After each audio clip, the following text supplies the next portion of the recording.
As a Latino in this country, kind of want to ask your opinion on white privilege, because Sure. I think I saw something on Facebook. Someone shared like a video or a picture, and I kind of want to just get your views on it, if you could, please. Awesome. White privilege is racist. White privilege is a lie, and it is a myth. Could you elaborate? Happy to. White privilege is racist. Let's go through it. As soon as you begin to categorize certain individuals based on skin color, that in of an essence is racism. It is. If you say, oh, you're privileged because of your skin color, are you kidding me? I mean, you don't know about my background or my upbringing. All of a sudden you're generalizing an entire group of people just based on their skin color. That is racism.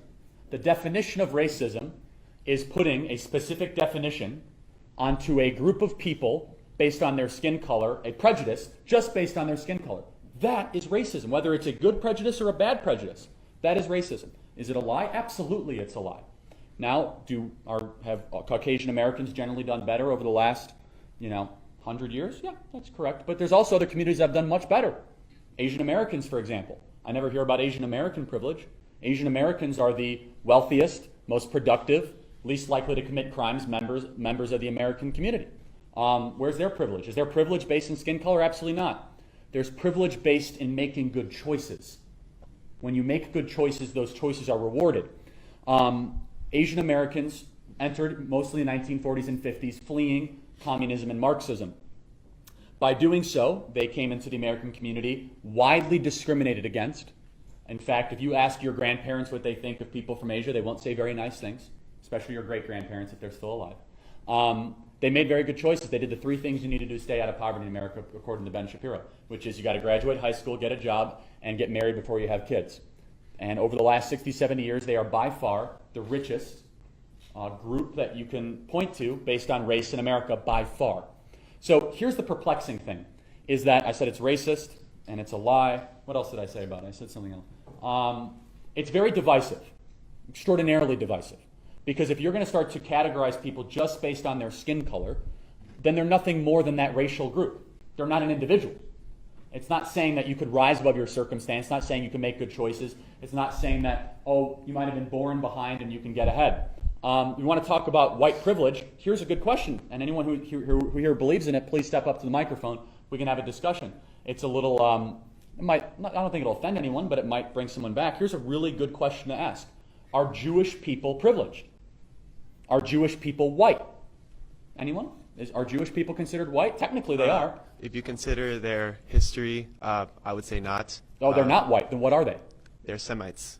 They're from the Middle East, at least historically speaking. Okay, so we don't have that as a box to check on the U.S. Census Bureau. I think there should be. Okay, so they should be Semites. Okay. Well, not Semites, but well, I mean that is the technical definition. But for lack of a better term, they are considered white. I'm white and I'm Jewish, and I don't think that I'm considered anything but. Yeah. So let's go to this. I don't think it's a monolith, though. I mean, I think you can if you identify as white and a Jew, like that's fine. But I know like there are a lot of people who have a lot of connections to, especially like Israel. Yeah. So here's the point. Here's the point. The question is, if you categorize them as white, which you don't, most do, did they really have that good of a 20th century? Were they really privileged over the last 100 years? Really? No. Yeah, they had an extermination order put up against them in an entire continent. Here's the point, is that if we are going to try to segregate the American populace based on skin color, that is the very definition of everything that we have tried to fight against in this country. Everything. And despite even historical and statistical trends, it just isn't true. There's twice as many white people living in poverty in America than black people. Do they live at a higher rate? Absolutely they do. You talk in aggregate numbers, it doesn't reflect to that. So look, here's the point, is that it is anti-individual, and it is very much this idea of racial group collective that I think is extraordinarily harmful and creates this victimhood mentality that pits one group up against the other, that does not reward what America truly is, which is a place where good choices will eventually be rewarded. Go ahead and say something in response if you want to. Yeah, I guess one follow-up question. So you don't think that, specifically regarding the United States, like the crippling, like systematic oppression of like the 60s and before that, has like any kind of effect whatsoever on African American communities? Great question. Okay, I'm glad you asked that. Say it again. So say it again, because I want to. Do you think that the systematic oppressive laws of the 60s and prior to that have any kind of effect whatsoever on African American communities today? Sure they did, but didn't the internment camps against Asian Americans in the 40s have something against them? They rose above it, right? So here's the question. Is America more racist today than we were in the 1960s? It's a legitimate question. Can anyone possibly say we're more racist today? No. Then why are blacks worse off today than they were in the 1960s? It's not because we're a more racist country. We're much less racist in every single metric. It's because we've incentivized bad behavior over the last 60 years. Black single motherhood was 18% in 1965. It's now 71%. What happened? Is it because we got to be a more terribly racist country? No.